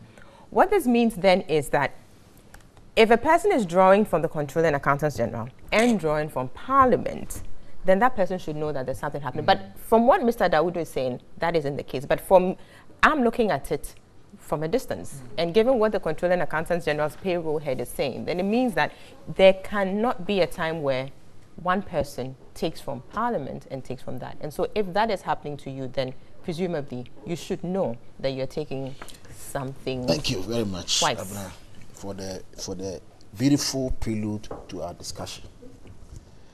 You see, what my brother Victor is saying, or their response to the allegation, I find it quite disingenuous. You see, the allegation, as it stands now, is very simple. Like rightly stated, if you're a member of Parliament, you're paid by a parliamentary service. If you're an MP, you are a minister, you are paid by the controller. Now, if you're a minister at the same time an MP, there will be an upgrade of your salary. The information that so far I have received is that persons who were MPs and at the same time ministers, what they did was that they drew both their MP salary, Full salary. yes, full salary, and also their salaries as well ministers of state. Now, Abner, if you are MP, for instance, and you are being paid, let's say 8,000 Ghana cedis, and then you are a minister, and you are being paid, let's say 10,000 Ghana cedis, the total sum figure is 18,000 Ghana cedis. Is that not correct? Now, what really is happening, according to the information that I have been given, is that because parliamentary service was paying them directly and control was also paying this one directly, you will see that between the year and the review, 2013 up to date, which they are checking now, we realize that the MP money was coming consistently for the 8,000. That's I'm giving you the figures. And then you see the minister's money also coming consistently for the 10,000. Now, if it is so, and you have received these payments, what do you call it? You call it single money or double money. Now, is it not incumbent upon you, the person receiving the money, to alert the system that, oh, I am taking money as a minister and an upgrade also, the MP, and an upgrade also as a minister? Must you keep quiet and receive all the money that you are taking? That is the crux of the matter. So when you say that, well, my salary has not been determined, and therefore I'm taking the money on account. That's what I've been hearing them say, on account. So at the end of the day, I'm giving an ex gratia, and then you can do a deduction and back and forth, and whatever is left, you give it to me. If I owe, I refund. If I don't owe, and then you give me the balance of ex gratia. That argument I find it quite disingenuous. But that situation about the determination of salaries at the end of a period itself is problematic, and perhaps also gives rise to these things. But that notwithstanding, if things were to be left to the good judgment or benevolence of people, you can imagine what happened in the world. So the question then is, how is it that over the period, you're saying 2013 to 2016, that's about 3 years, that this thing happened consistently, assuming it did happen. It happened, and the system didn't detect it, not even by the Auditor General? It could not be detected because, you see, there is no synchronization between the two payments. Controller is doing this work by paying. Parliament is paying. The two systems are not synchronized. So even now, at the police headquarters, what they are doing manual synchronization. They have been supplied the documents from the controller and also the one from parliamentary service. So they put it side by side. So now they are checking. Maybe person A, between this period, were you a minister? Yes. Were you taking ministerial pay? Yes. Between this period, were you also a member of parliament? Yes. Were you taking parliamentary pay? Yes. Then they now, circle it to say, well, then you have taken what? Double money. That's what you are doing. So there's a system failure. So they cannot sit in, the controller and also the two players say, look, they can't be held liable for nothing. The two systems ought to have been synchronized to detect. Ought to have been. Yes. But so until it is synchronized, the two parties act independently. That is so. That is so. That is so. That is why I will not fault whoever has been told to has received the 100%. I also fault the paymaster as well. Because you see, I have the burden on me to also alert you that I received MP and also received member of parliament, minister's pay. I have to alert you. Now, what is being done now is that a full list of the ministers have been given to them. So now, going forward, you cannot take double. You can only take one as a minister. And therefore, if you are a member of parliament at the same time, a minister, you cannot be seen to be taking a minister's pay at the same time an MP's pay. It is not possible like that. Now you can only take one. You can take one. You don't, you see, because with the MPs who doubled as ministers, according to the head of payroll, they had to elect which source they wanted to draw their salaries from. That is correct. Are you saying it's not the case at this point? At this stage now, what is happening now, all the ministers are taken from controller. All the ministers? All the ministers from controller. MP ministers? MP ministers from controller, one source. You see, the election... So that election is not not left to the person... Now it's now from one source. Okay. You see, the election was because, you know, sometimes if you are a member of parliament and a minister, you know, the margin is not that big. You see, so somebody can say, well, you know, if it's 100 Ghana, 200 Ghana, let me leave it. I mean, it's immaterial, you know, because it's quite de minimis. Because what, I mean, to backtrack what you're saying, as a Professor Edubuando's report, the emoluments, their recommendation was that cabinet minister MPs were entitled to 16,432. Cabinet minister non-MPs were entitled to 15,739. So it's just... Yeah, it's just, you know, so it's quite sometimes insignificant. So you may decide that, well, because you are in parliament, let me just stay in parliament and take money from parliament. And you don't bother putting your name at the ministerial level, you understand? But the bottom line is that, and I hold the view, if indeed, and all these are allegations, these are all allegations, if indeed these monies were paid by parliamentary service and also by the controller, if indeed it is true, my advice would be to my brother is to quietly advise his clients to refund the monies back to the state, because obviously it means you have been what? Overpaid. Very well. If it is true, these are all allegations, but the papers are there, and when you look at the papers, you will see that there's a list. That's why I'm saying when you go to a policeman and the policeman asks you questions, sometimes you might think that they don't have information. I'm telling you that now, controller supplied them with all the payroll from 2013, and that now Parliament was giving them all the payments. So when you go, they are only circling manual. Manual. Quickly. So if it's overpayment, just quietly go and then just refund the money, and then you know, we will not. This about refund. You're talking about overpayment, but they are being investigated for stealing. Is that correct? Is that correct? No, I don't think they've been charged. No, but investigated for.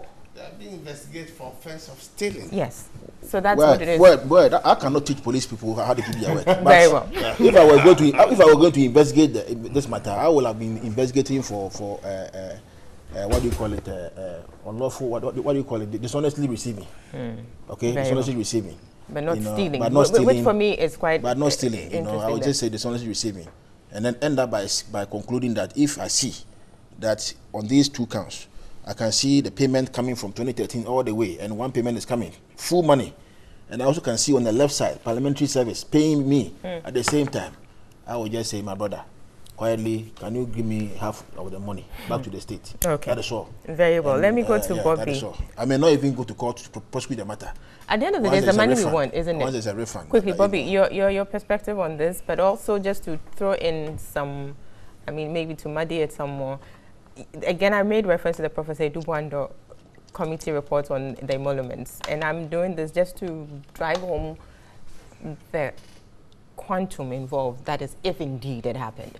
Because we do know that that committee report recommended a 10% increment on salaries from 2013 to 2017. So if that's the case, presumably, then it was coming in like they'll say double.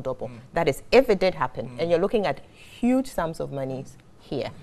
Now, let me have your perspective on this issue. And again, if you could touch on what they're being investigated for stealing in respect of, I mean, as against what we've heard from Gary here, which is that overpayment, which for me, I think is perhaps a more appropriate term. It's interesting. Well, I think it boils down to what the practice has been. These are matters that only those who are within the circles or those who are senior communicators would have that kind of information too. Interestingly, it's only from 2013 till date. You see, the NDC had been in power from 2008, the first 2009. And since we are now hearing from 2013, it presupposes that from 2009 till date, I mean to 2013 or the years before, everything was cool. Everything was cool. So it means then that it's been a practice that if you are an MP and you're a minister, you cannot draw double salary. That is what I'm assuming. That if it had been like, oh, this has been something that has been done since, because I believe, and the reason I'm saying that it should be a matter of practice is that I do not think there is any law anywhere that states that, unless it's in the reports on the emoluments, that states that if you're an MP, I'm talking about legal prescription, that's in law. If you're an MP, you cannot draw money as a minister. It could be a report that had been adopted. That is what I'm saying. It should be an issue of practice. What are you saying? Say it again. What I'm saying is that, for me, it's a question of what the practice has been. That is why the time frame for this analysis is key. Doesn't go as far back as previous 2000 or whatever, but that exactly. Because there's always, from the 1992 constitution and previous, there's been ministers who are also MPs. So if from 1993 till 2012, no minister of state had taken money as MP, or that period is not in review as it is now, but then it means that the practice has been that if you're a minister and you're an MP, you are not expected to draw equal salaries for both designations. And so those who benefited from 2013 ought to have known. That is where I'm coming from. That it may not be a legal prescription, but if that has been the practice, and at least I can speak for Honorable Inusa Fuseni. This is his second term or third term in Parliament. His third term in Parliament. So the 2013 to date was the second term. It means that he had been in Parliament before. Unfortunately, he was not a minister then. So maybe... He was a deputy minister from 2009. Oh, from 2009. Okay, good. So then he knows, that is why I use the word ought to have known, if that has been the practice. Now, if that has been the practice and they ought to have known, then it's marks of an issue. I would not say stealing. That is a strong word. But like Gary said, this morning his criminal law has come. Like they say, dishonestly receiving. Now, what are the options available? For me, it goes to create the impression.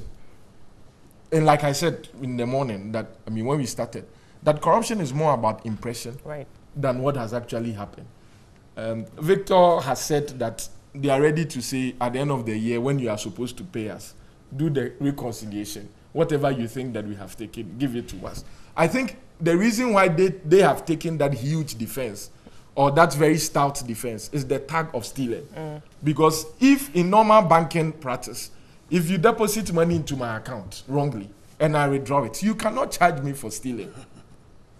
You cannot charge me for stealing. The best you can do, you notify me that there has been this, then we can sit and then do the balancing. But if, it comes down to the point that if that has been the practice from 1993 till date, then these ministers ought to have known that they were receiving money for 4 years. That should not have come to them. And the figures are huge. Every month. Now, what muddied is it, again, we sometimes over-politicize things. When the majority leader said the minority leader had called the president to beg, and Martin Amidou also made those comments that he's aware of information that the minority leader has called to beg. As for him, he doesn't care. He will prosecute it. He made those comments. So it now takes the thing out of the context of the money, the states being saved the money. Should we prosecute these MPs for, how many are they? Is it 7 or 8? Yeah, more than that. Really? Initially it was 25, and we had 18 were dropped There's away. no 18 being taken away from anywhere. You see, that press conference that Tatu Forsen did. Okay, so there's not. Let Bobby continue. Let Bobby continue with that. Apologize and all that. They were factually incorrect. Let Bobby continue with his submissions. Gary, thank you. So the list is there. If indeed they have the means of paying the money, I am sure that they would be able to exhaust all those means, and then we move on. But the perception will still remain that people have taken money when they ought to have known did not belong to them, and there's a lot of money is involved. It's quite unfortunate. It's quite unfortunate, but I don't think that tagging them at stealing, they will say they are not thieves, of course, because they didn't go there to, pick up the money. And if it's a system failure, the burden will lie on both of us. I'm happy because I was going to that point. I was going to ask, so what steps have been taken since this new government came. And I was very happy with what Gary said, that they have been very proactive and insisted that once, and we must give you thumbs up, so that it will not happen. It will not happen that after 2020. Oh my goodness, Gary. After 2020 or 2024 or 2028 or whatever time that they will be in power, the next government will not come and say that you've also, taking double salary. Taking double salary. So thumbs up to the MPP for to the president, His Excellency. You wanted quickly, yes. Then we go for break. Yes. Some of the issues that you are drawing him. I know. Like what is happening now, the way it started. Now, you are paid as an MP from 2017. What you are due as a minister is brought from controller. Payment still goes to controller, Office of Government Machinery. And it is brought to Parliament, and now Parliament disperses that in addition to your salary as MP. So it is not entirely true that it is only Parliament that pays you all. No, but controller. I'm coming. Yes, controller still brings what you are entitled as a Minister of State to Parliament. It's Parliament that does the disbursement. So Parliament is the only one that top-up still comes. Yes, your top-up still comes from controller. So the situation where you take from here physically and here physically is no more. Yeah, it's no more. So Victor, now let me. So Victor, Gary, let him conclude. It's a top-up. It is no longer. It's not a full salary. Our people have always said it is a top-up. No, it's not a full salary. It's a full one. Let him make his submission, please. Carry on. The issue is this. When you are MP, you are being paid as an MP. You are also made that there will be a top-up for you from the Office of Government Machinery. Now you are not even told how much that top-up would be, right? You are not told. There is nothing which would even show that you should make an election that I'll take from here only. You are being, because you do not have a salary that has been determined. So you are taking the top-up through the controller. That's a different source. And you are taking your payment on account from Parliament. Until the salary has been determined under Article 71, you will not know what actually is your salary. But you would be still taking from the sources. So to say the quantum, that you are being paid so much from the two sources, because I don't know how much I'm entitled. I would only know how much I'm entitled at the getting to the twilight of my tenure. When it's determined. It's determined. That is why the two has to be reconciled. Now, you see the issue where that he said he muddied the water about the majority leader saying that minority leader called to beg. It's inaccurate. It's not true. I won't disclose what they had communication. It was a privilege. They met at the side of a program, the coordinated social program, economic distance. They met at a side meeting.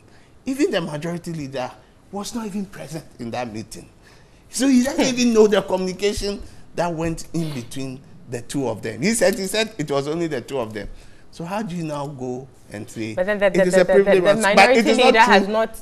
You said he called to intervene. He will not comment on it's privilege. No, I'm just making a point that nobody outside the content of the committee. No. To think that he placed a call to the president, it is not true. Very well. I think we need to. Wait. To take now, you see, we have said that. You see, if there was a communication that you are entitled to take only your payment on account from one source, and they knew, right?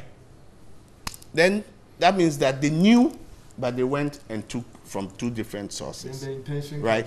And Bobby said something. What has been the practice? So the issue that you are limiting it from 2013 to 16, is that the only period that you think there have been some infractions, or it's been something that has been happening? That's what people have some suspicion, says that they smell the elephant in there, that it is from 2013 to 2017 because it was the umbrella that was there. So but let's knock. But 2009 was the umbrella as well. 2009 to 2012 yes, was the umbrella. Exactly. So from 2001 to 2008, what was the mode? But the fact that there was 2009 to 2012 being governed by the umbrella also doesn't necessarily, doesn't give credibility or substance to what you're trying to say, that there's a smell of an elephant. There were two different presidents. So you're talking about the personalities and not the party itself. Okay. John Mahama, who started from 2012. Yes. So you see, but it's still the umbrella. Yes, still umbrella. But what are we doing? There is an issue that he may come and contest the sitting president. Okay. So why don't we try and damage and say, you see, on that note, we'll take a break. From what happens in Parliament as practice. Victor, we need to take a break. We'll take a break. Viewers and listeners, we'll be back to look at the other topics that we have to go. You're watching and listening to New Day. We'll be right back.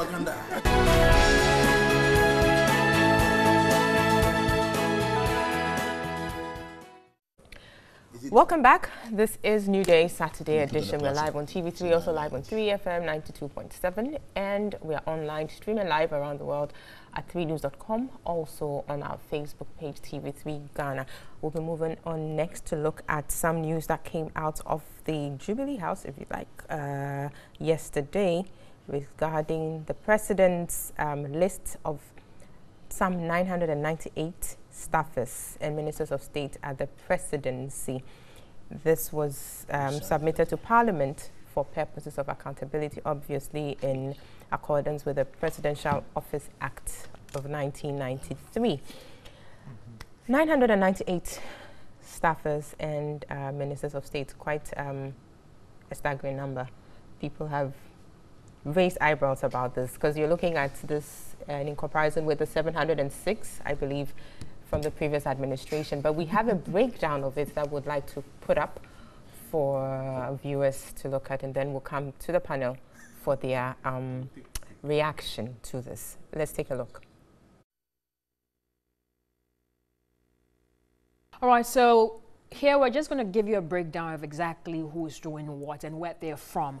And so with regards to this number, we're looking at 9 ministers of state. We're looking at 27 presidential staffers at the office of the president, 256 other junior political appointees at the office of the president, 706 employees of the public sector organizations assigned to the office of the president. Now, mind you, the president, that's the current president, Nana Dankwa Akufo-Addo, inherited 706 staffers from the former Mahama administration. So that gives you a breakdown of exactly what the number entails. Okay, so that was some breakdown of the number, 998, quite a long list here, but quickly, let me go to Mr. Daudu for your perspective on this 998. I think that this is a huge number. Looking at the number of ministers, their deputies we have, you see, why is it legal? Why is it legal that the office of the president would have to be staffed? There is an act, Office of the President Act, which says that you can also go for consultants, you can go for others. But looking at, because they said that they have a huge vision, ambition, and it is a huge target, so they need huge numbers. But you see, the contradictory thing is that, yes, you need a senior ministers of state at the presidency. Why do we have technical advisors to the ministries drawing their salary from the office of president or government machinery? When you're a technical advisor with the ministry, why are you not drawing salary from the ministry's payroll? When you're a special advisor or special assistant to a minister, junior and political appointees, why are they all drawing salaries from the office of government machinery, right? you see all these people have been brought on, and there's some hang-ons have been brought to the office of the president, and the number is huge. If it is huge, the salaries, the remuneration, that is where the Article 71 people who have to be paid also increase, because it has not been categorically defined. If you look at the Constitution, it's few, but you see the politicians and people who work at the office of president others also are paid under Article 71. So it becomes a huge budget, very huge budget. It goes contradictory to the president's mantra and his conviction that I will protect the public purse. I'll make sure that there will not be any waste within the system. I'll make sure that, you see, nobody, I don't think anybody is saying that there should not be presidential staffers, there should not be people. But look at the vis-a-vis. It's a balancing act. What work are they doing, their productivity, and what do they generate, the income for the state? How do we make expenditure? Those are places that there's a lot of waste because it all comes with their allowances, it will come with their conditions. Right. And as I said, over there, most of them, to us at now, they don't know their salary. They are just being paid on account. So when we determine the Article 71, it will also affect them. It affects the senior presidential staffers, the age, presidential aides, because their salary is tied to that of a deputy minister or a minister. And when you look at it, this is huge. Well, let me just ask this quickly, and I'm doing this, for a purpose, not for just, comparison's sake, but perhaps to see if we could come to, as a nation, come to a cap on these things. Because you're looking at an increase of 998. This is about 292 from 706 under John Dramani Maham's administration. 706, if you ask me, is still a huge number that we need to cater to. So at what point, or what should be an agreeable threshold, if you like, for such an office? Can we come to that determination? Would it be easy to do, or we need to do that at some point? You see, even if you look at it, for me, I think that there should be job description, job function, things that can be met. Because when you go to the presidency, you see people doing almost the same job function. They can't even tell you what exactly, especially when it comes to the junior political appointees and the rest who are there, who are special assistants.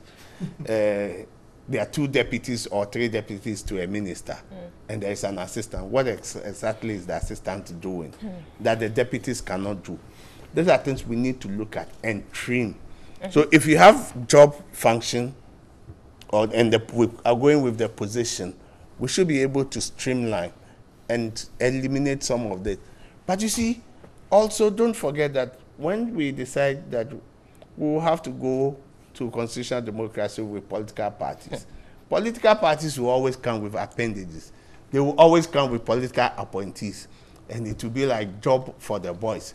And if you don't do it as a leader, you have a backlash from your people because they feel that they had also helped in making it a success.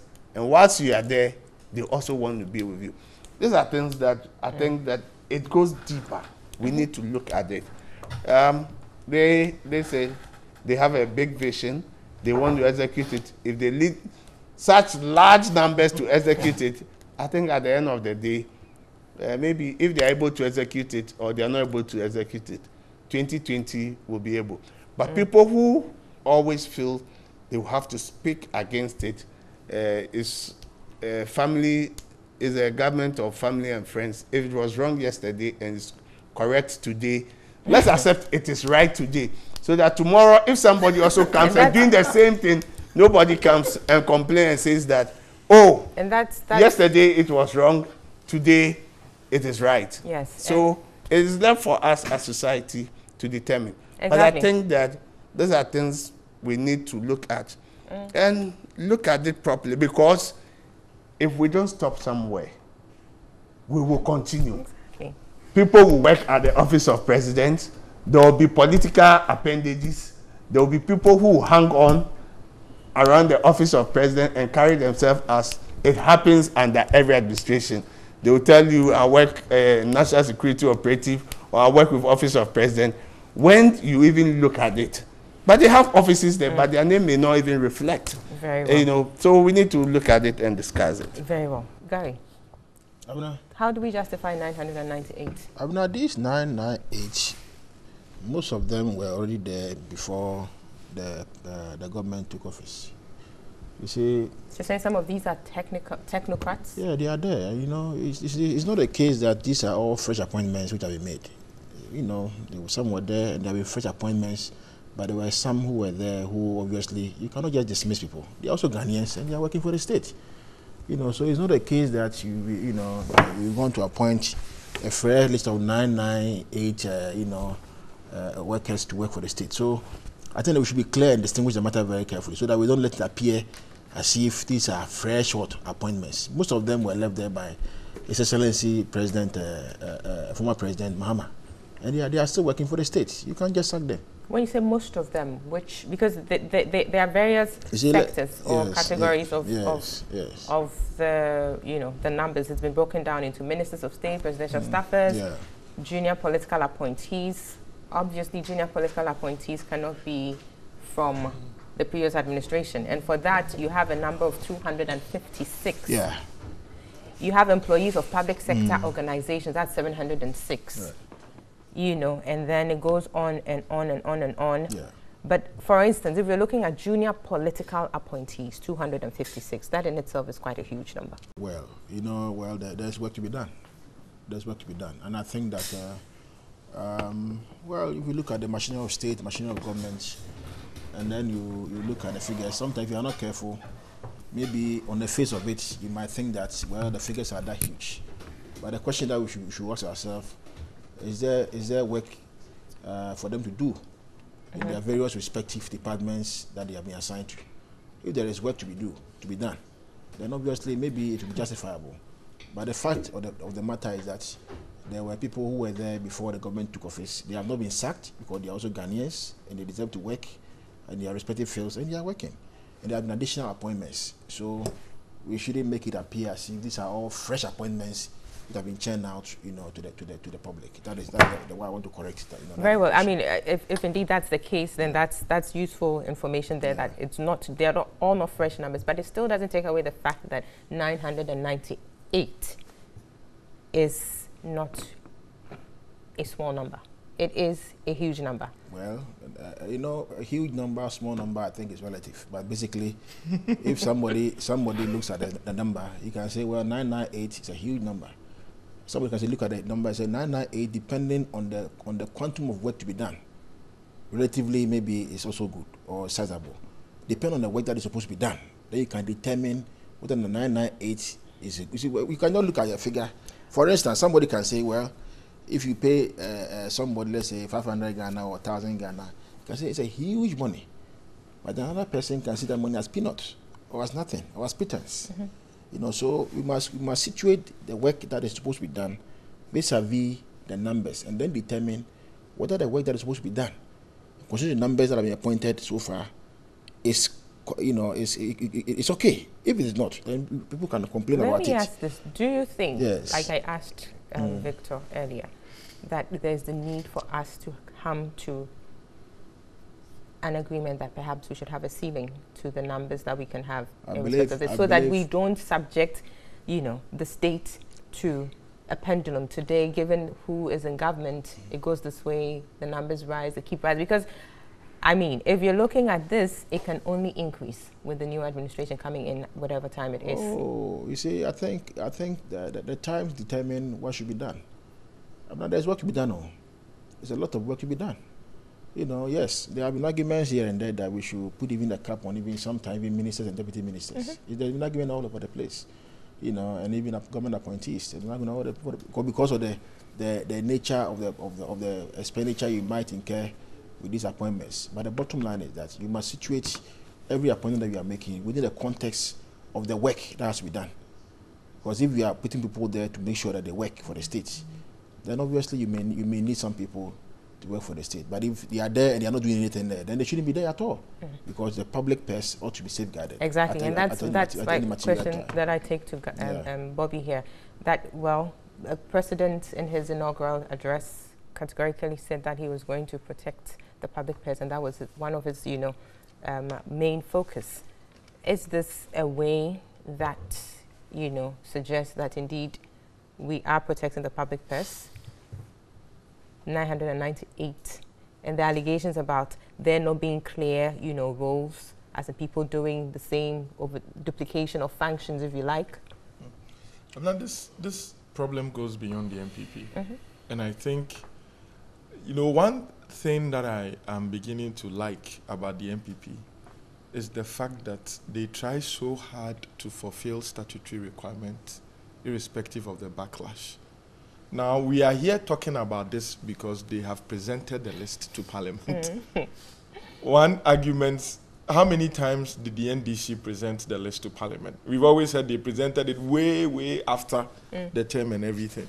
So, yes, they have presented the list. That is why we are sitting here to discuss it. 998, almost 1,000 in this Jubilee House alone. And other. I mean, they draw their salaries from the Jubilee House. They're all not yes, not in the Jubilee House. They are not all there. Of course. But what I mean is that they draw their salaries from the Jubilee House. Now, as Victor was saying, some of them are supposed to be attached to ministries, yet they draw their salaries from the Jubilee House. If it comes to how efficient they are, if the role that each of them is supposed to play is well laid out, at the end of the year, there's a system that will check, like an HR unit that is going to check if these people have actually performed, whether they should be retained and everything, then I don't think there'll be a cause for any well-meaning Ghanaian to complain, because the government has an agenda. He hires ministers at the first level, cabinet ministers, then ministers to help him prosecute the agenda. He has a chief of staff to make sure that what is supposed to be done there is done. If the chief of staff thinks that we need 1 million people, up from 1 to the 1 millionth person, each has specific roles. There are timelines when these people would be reassessed to see if indeed they are doing what they are supposed to do. And if at the end of the day they think that they are doing what they are supposed to do is benefiting us, they will justify it to the public. As it stands now, when issues were raised about 110 ministers, we had, wait, give us 1 year. We'll do an assessment. If after that we realize we must continue with them, we will. If we realize that some of them must be pruned, they will be pruned. We heard there was an assessment. We never heard the results. We never heard the results, but we heard there was an assessment. We heard people were called. In fact, some newspapers projected that some people will lose their jobs, some ministries will be slashed down. It was all in the system at the beginning of the year. It never happened. I was just trying to read something. As of June 2017, the total list of appointees by Donald Trump to the Flagstaff, to the White House. To the White House was 377. White House, 377. That list contains the role of each of them and their salaries. Do we have that here? No. That is why a lot of people think it's complete waste. Because if we are told, honestly, as I sit here, if the list presented to Parliament stated that Kofi is in charge of A, B, C, D, Ama is in charge of A, B, C, D, these are the qualifications of Kofi, these are the qualifications of Ama, there will not be a basis for anybody to just say what they want. But we don't have that information. And you see, what, for me, and I was telling you this off air, what makes it very, very heartbreaking for me is that there are people who have lost their jobs, no matter their level of qualification, by mere means of change of government. Right, yeah, true. Just because there is change of government, people who are lawyers attached to certain state institutions have been terminated only because they were appointed during the era of a previous government. And how many? Okay, so the ex-president's term, there were 700 and something people. 600 and something. 706. 706 people. And we've heard that some of these 998 are part of the 706. At least there's a difference of over 200. 292. That is huge. Do we know the exact number that were left behind? What role are they playing? I will not be shocked if they are garden people or, you know, people whose role will not be very germane to the administration of, and then we should leave them there. But if the information is fully fledged, and they come to tell us every single detail, I don't think there'll be cause to complain. Other than that, I solely agree, and that has been the argument for some time, that there should be a cap on the number of ministers that would be appointed. There should be a cap on the number of people. I mean, the parliament should vote a budget for the executive, not that the executive will present its budget. So if you want to employ 1 million people and you still work within the budget, we are okay with it. But apart from that, it will leave so much room. I saw a post by a known MP, NDC person who said, oh, he has no problem with the 998. Because except that when they come to power, they will make sure it to be 3,000. Exactly. And where do we go? Where do we go? It's my taxpayers' money. GRA will be closing down businesses. They will take monies and they will be used to satisfy political agenda, just to satisfy people. It's wrong. It's sad. When you hear things like this, you're like, okay, so what next? It's so sad. And I think that they should come out clear so that they, as the MPP, will set the tone for us to hold subsequent governments responsible. If they tell us out of the 998, A, B, C, D, we inherited from the previous government. Yes. The rest we are brought in because A does B, A does this, B does this, C does this, E does this. Then it will be a basis for us to say, okay, when the president was appointing his first sets of members of the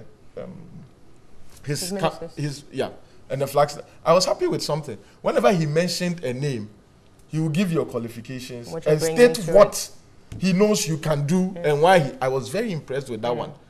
I hope that just to satisfy public, you know, outcry, the chief of staff will come out to justify what each and every one is doing. Then it will be a basis. Oh, after all, it's not as if they are wasting money. But if they continue to remain silent, we will continue saying that they are job for the boys. I think, Gary, do you agree with this, that we should at least have, like you said, the 998, there's a certain chunk that is coming from the previous 706. Well, that, like I'm saying, if that is the case, well, we understand that. But let's see what the top-up is, you understand? So you can understand, you appreciate who is coming in as a fresh person. But also, I think the public is trying to find out exactly what a certain lady in waiting in the list is and what job description that person has. Do you by any chance know? You see, I don't know why this topic has even come up for discussion. This is a matter of public interest. You're talking about how many people, 998 drawing from the public purse, and you think we shouldn't discuss it? Oh, you see, we already made our point very clear. We made our submissions, and I think we should rest it there. I'm just saying. I mean, I'm here representing people. Bobby has made a point that we should come and clarify the specifics. Yes, I think it's a call you have made. So at this stage, and one of the clarifications is lady in waiting. Who is the lady in waiting? I mean, what kind of job description is that, and what does such a person do? I have not seen that one. You can show it to him. We will show it to you, and then perhaps we'll get a response from that. You're saying if we show it to you, give us a response. Well, if you show it to me, I must go and clarify. Yes. I think it will be best. And we are not going to get that from here, because for all you know, in this age where be a typo error, that is what I'm saying. What does it mean that lady in waiting? Lady in waiting, is it a name? So lady in waiting, is it a name? It will be in the interest of the chief Which name is called lady in waiting? No, that is her designation. Lady in waiting. Well, the name is Hasinga Abdul Karim. The name and the position or designation is lady in waiting. So 212 on the list. Position is lady in waiting. Exactly, number 212 on the list. So we would need that clarification. I find it quite we'll go and find out interesting who that person is. Gary's name is not on the list. I'm not a staffer. No, whether your name is on the list. My name? It cannot be on the list because I'm not a staffer. Very well. We understand. Let me take some messages here whilst we seek a clarification on that. This one is coming in from Sir Obama and Kokwati. It says, now, ironically, the NDC, for reasons best known to themselves or them, have abstained from holding a press conference to challenge the damning findings by IOCO against Mr. Ernest Thompson and some 4 others at SNIT since the news broke. Could that be a change of style, or they have now conceded that the taxpayers' money was needlessly used in acquiring that ostentatious software? Another one coming in says, good morning to your wonderful panelists. In fact, the MD of the Metro Mass Transit is not innocent. Okay, you are passing judgment already, please. I can't read this text message. The matter is still under investigation. Let's wait and see what comes out of that. Hello, good morning. In my opinion, I think the security personnel who took money from the MMT managing director, that issue is between the two, whereas the allegation he's being accused of is between the state and the MD. So that is what we should be concerned about. But Allah help Ghana, because corruption is eating into every sector of Ghana. Musa Abato in Kumasi says, NDC was established on the back of probity, accountability, and social justice. Hence, we are all for accountability, but that must be done devoid of political persecutions. In any case, why is the CID boss not interested in the countless allegations that we're witnessing today? God save Ghana. The NPP government should not be desperate to prosecute people in government offices, or else they will be doing more harm to our political system than good. But the Ghana First Patriotic Front is in Tamale for us to show, okay, so that is happening in Tamale there. That is, you sneaked in some publicity for that then. I'm not telling the man with the black shirt that he is very objective. I believe that is you, Bobby. And indeed, he says, I'm satisfied with his contribution. I'm an NPP, but SNIT press release is of no relevance, as said by that gentleman who I admire. Okay, that's coming in from Otto in Sekendi Zongo. Thank you very much for your messages coming in. We'll take our last break. When we come back, we will look at the UN Special Rapporteur's perspective on Ghana, that our politicians love slogans but lack the requisite implementation capacity. We'll be right back.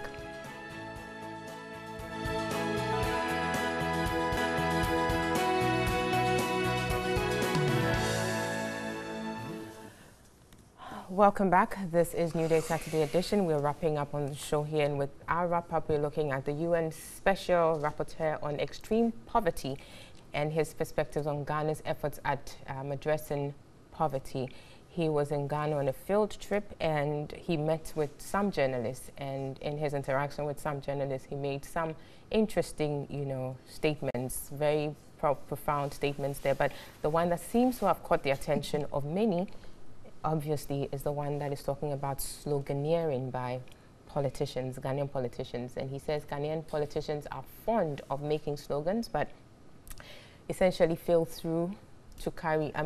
to carry them through or bring them into fruition. Did he hit the nail on the head, or he wasn't entirely some correct? Ghanaian politicians. He said Ghanaian politicians. He actually made examples of one district, one factory, yes. 3 SHS, one constituency, 1 million. He mentioned those examples. So I believe that is why, Sure. I believe that is why the Minister for Information thought that he should respond, because when he made the statements that are coming from the and these are slogans that the current government use. So the Minister of Information thought he should respond. But you see, truth be told, the man has not lied. What he was saying was true. The only reason why some politicians are happy about it and some politicians are not happy about it is the timing. That's it. If he had said this during NDC time, MPP would have said, yes, it is true. Give us instance what you have said. Now that he has said it during MPP time, NDC is saying it is true. But shun of this embroidery, how many times have we had politicians on both these divides actually carrying out their campaign promises to the latter? Unfortunately, my friend and brother Gary, it is your party that is in power. So let me say it because you are here. If it was NDC, we would have said it. One village, one dam. When they took over, they said they don't do it during rainy season, and it will be done during dry season. We've gone through one full season of dry period. It's not done. For me, those ones, honestly, I didn't have lots of hope in it, because it's a lot of money.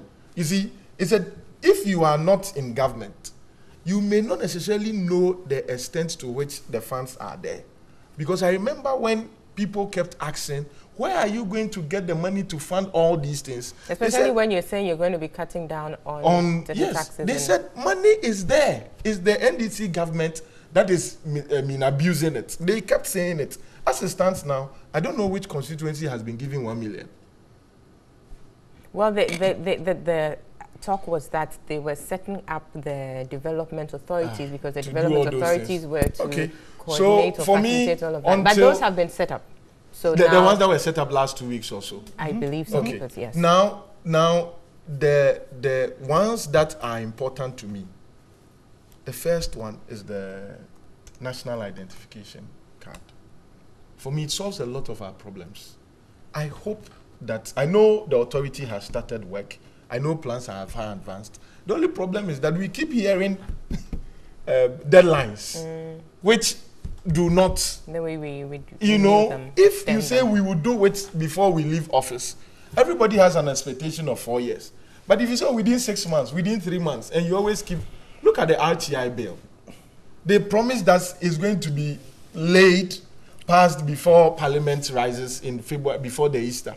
Now we've not heard anything. It was after that they published in the newspapers that memoranda, if you have anything, bring it. So the man has not, and this is not only MPP. It started way before. I'm sure those who were old enough to live in Nkrumah's years, Buzier's years, Liman, Rollins, they all have things to say about politicians not being truthful. So we must, as a people, start holding them accountable by this. And which is my next question. But of course, I would want to run us through some of these grandiose Vision 2020. Ghana, the gateway to West Africa. Yes. Better Ghana agenda. Zero tolerance for corruption. Golden age of business. Ghana beyond aid. And that's where we're at currently. Obviously, these things were beautiful when they were put out there.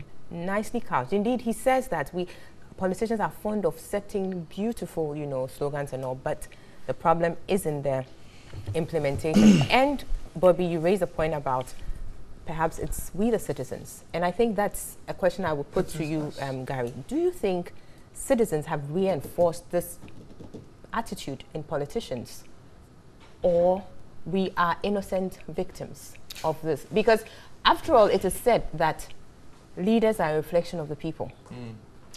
Abna, see, before I go to that question, let me say that this government has been in power for 1 year, 4 months.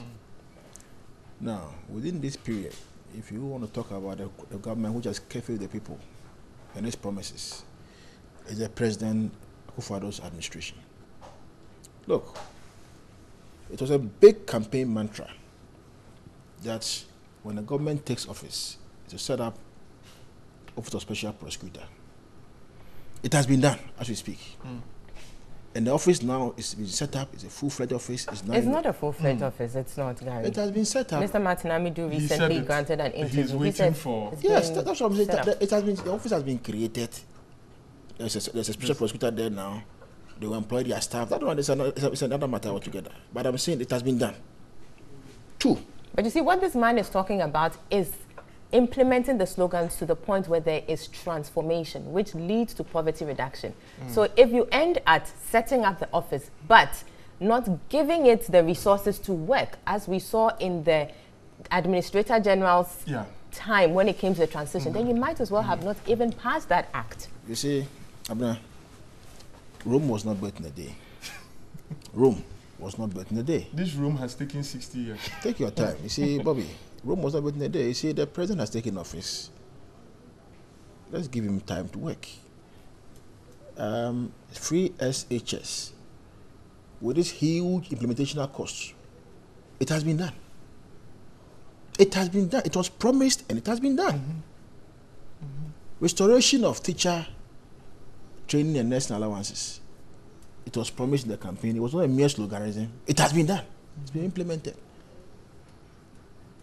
You see, even taxation, removal of nuisance taxes, it has been done. Stopping Dumso. Dumso, already we are all aware, it has been done already. Cancelling the car power. Wait a minute.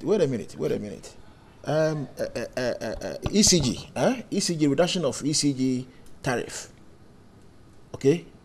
30% and 17.5%. It has been done.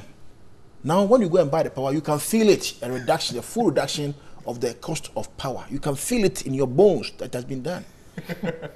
You see, when you look at all, this and many more, it's a many more. I think that it is too early in the day to pass judgment on a 1 year, 4 month administration. To say that, well, the one district one factory.